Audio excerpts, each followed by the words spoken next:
You've seen Fraser, Hastings. What is your feeling? He's a big chap. Fragile isn't exactly the word that springs to mind. I talked to his landlady before seeing him. She went to bed at 11. Fraser wasn't home yet. Bien. Megan Barnard said he is a reserved character but with a nasty temper. We will see if this is the case.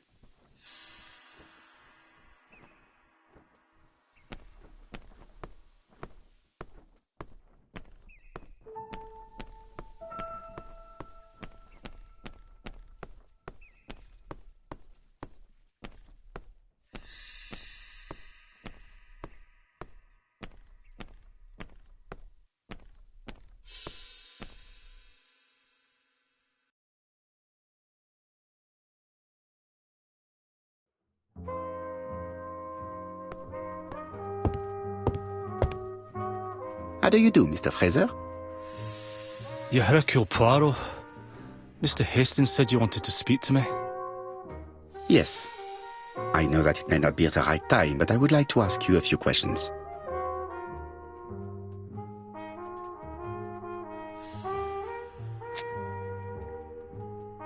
This man looks suspicious.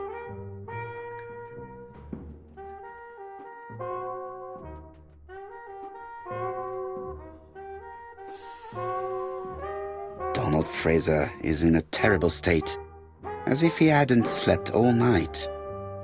And he's drinking White Horse. Leave me alone.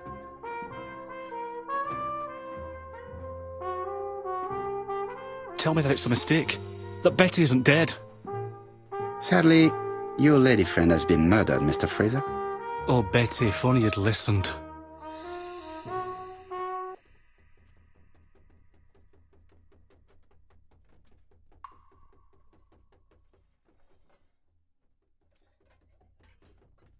If she had listened to you, she would still be alive. Should I take that to be a confession? With that sort of thinking, you must send a lot of innocent men to prison. Under different circumstances, I might even find you amusing, sir. It's no time for amusement, Mr. Fraser. It is time to find your fiancé's killer. Did you know what her plans were for the evening? She said she was having dinner with her sister.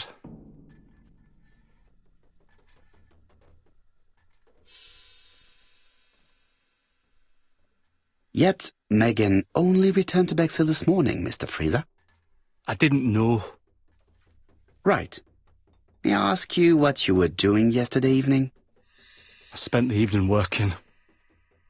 Your colleagues can confirm this? No, I often take work home with me.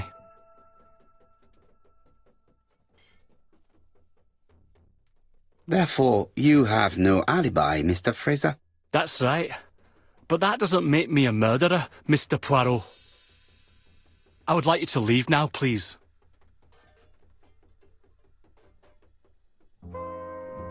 Ah, I knew I'd find you here, Poirot. I thought the victim's young man was here. Yes, is all yours, Chief Inspector. Let us now try and get our brain cells to work.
Fraser doesn't have an alibi and he's extremely jealous. You are very skilled at summing up. And yet you haven't asked Japp to arrest him. It is too soon. But I agree, without the letters announcing the crimes, Fraser would already be behind bars. Bon, I think we have enough elements. Let's reconstruct the events at the scene of the crime. I can't imagine how the murderer wasn't seen, though. Surely she must have struggled. Let us try and imagine the scene.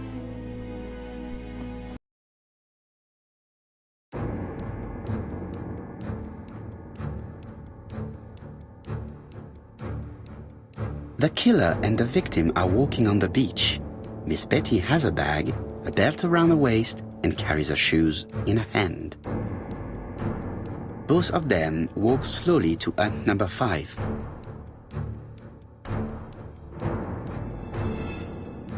Both of them walk slowly to hut number 6.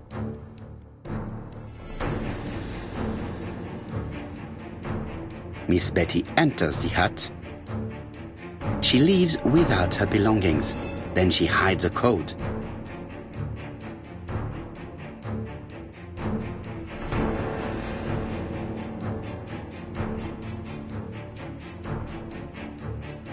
They keep walking.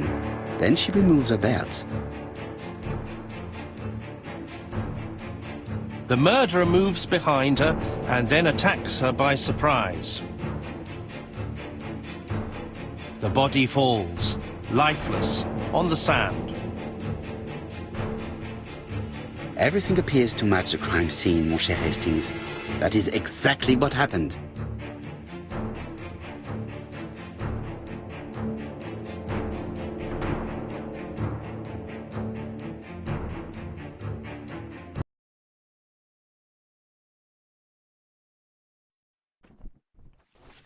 Without the ABC, we might have suspected Mr. Asher and Mr. Fraser. But by signing his crimes, the murderer is making sure he's accused. In a way, it is very generous of him. Generous? The murderer seduced Betty in order to lure her to the beach and kill her. Indeed, the young woman was certainly careless, but not stupid enough to follow a stranger. What are you planning to do, Poirot? Return to London, mon cher Hastings.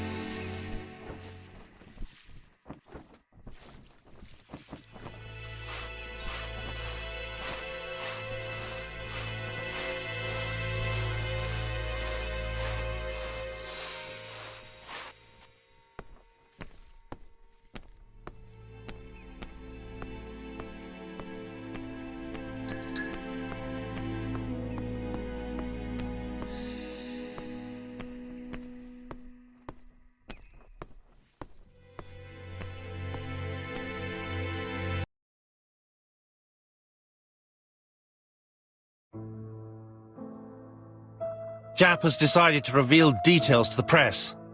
The alphabet murder is now famous. It is not a bad idea. The more people who know, the greater our chances of finding out something of interest. Poirot, I have a bad feeling.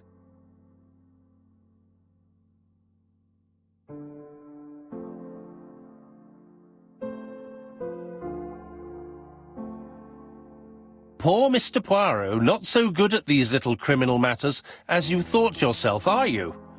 Rather past your prime, perhaps. Let us see if you can do any better this time. This time, it's an easy one. Churston on the 30th. Do try and do something about it. It's a bit dull having it all my own way, you know. Good hunting. Ever yours, ABC.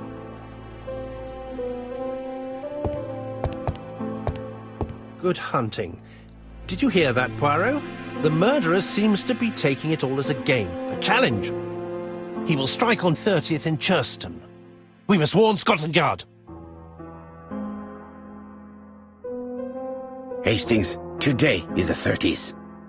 No time to lose. We must prepare our suitcases for Churston. Mon Dieu, it is already 10 o'clock. I will call Scotland Yard immediately.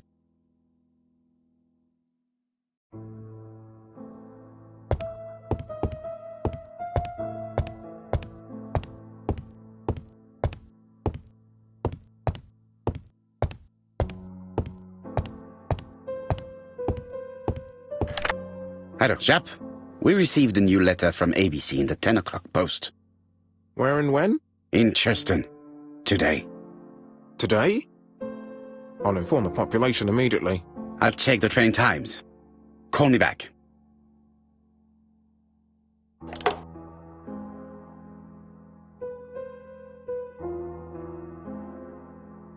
Daily Flicker, July the 26th, 1935. The Bexhill Horror. Young maid strangled on the beach. Killer struck at midnight. Daily Flicker, July 30, 1935. ABC affair, no progress. The alphabet murderer is still on the run. Ever since the police found the connection between the Bexhill and Andover affairs, the inquiry has barely progressed. In this issue, we are publishing provocative letters sent by the killer to Hercule Poirot. Unfortunately, they have not yet helped to find him.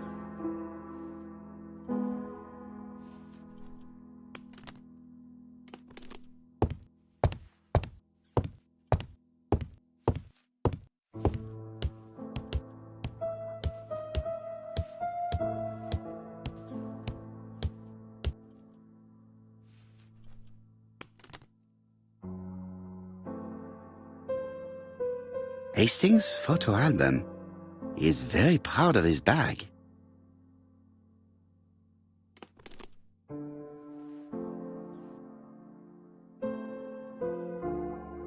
Bexhill-on-Sea, Sussex, population 24,703.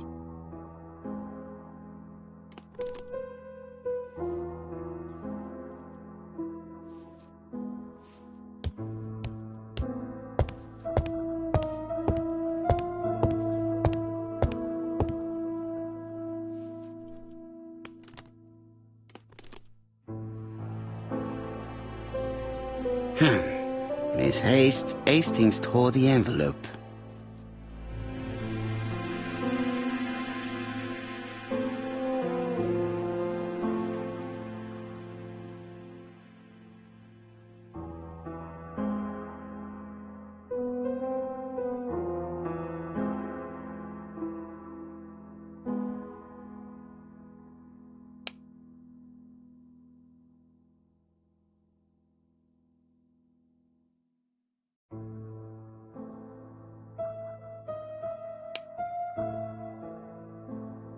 Poor Mr. Poirot. Not so good at this little criminal.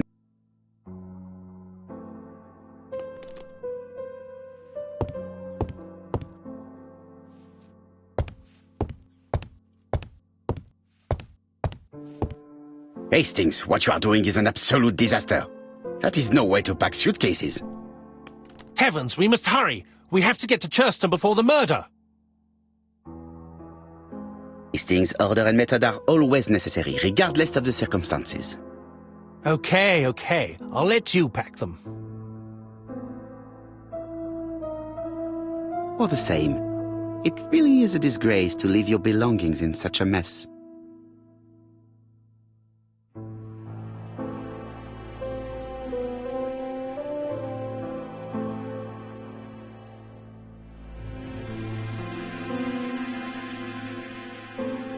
Voila! It only took a minute. Poirot, you were right.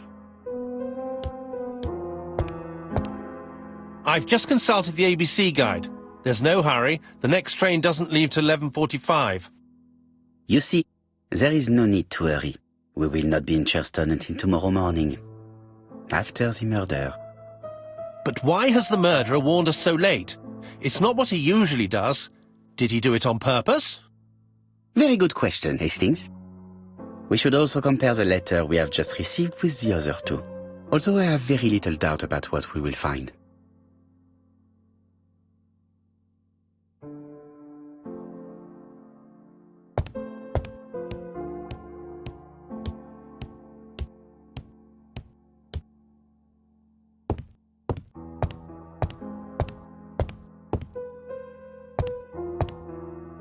Right, let us compare this new letter with the second one. Let us examine this more closely. Certain characters in the two letters may have similar defects. Yes, this I is weird. Right, let us compare this with the other letter.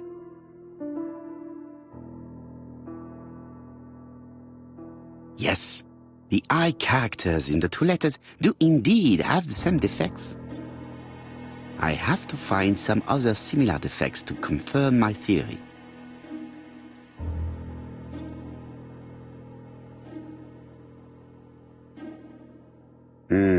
The W is not printed properly. Right, let us compare this with the other letter.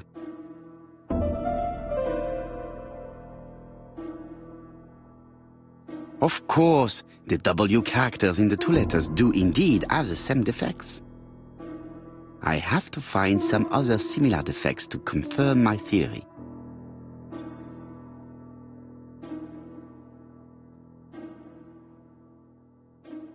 Yes, the A appears to be quite unusual. Right, let us compare this with the other letter.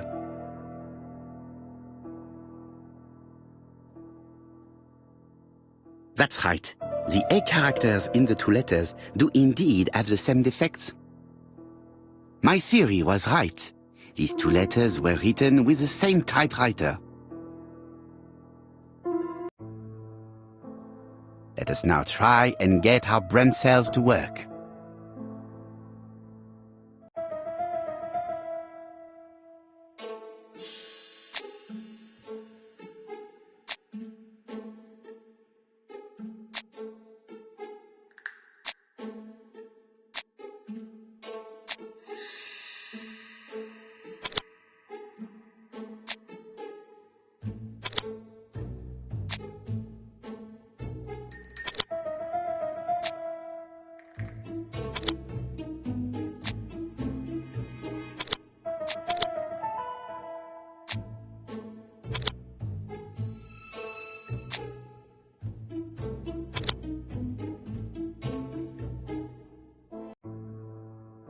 The letter should have arrived in time.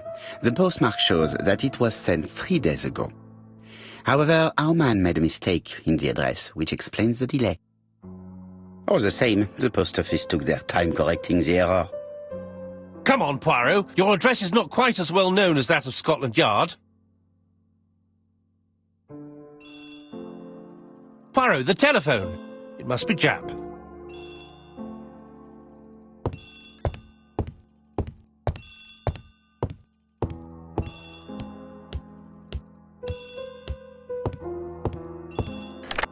I have some news from Churchton.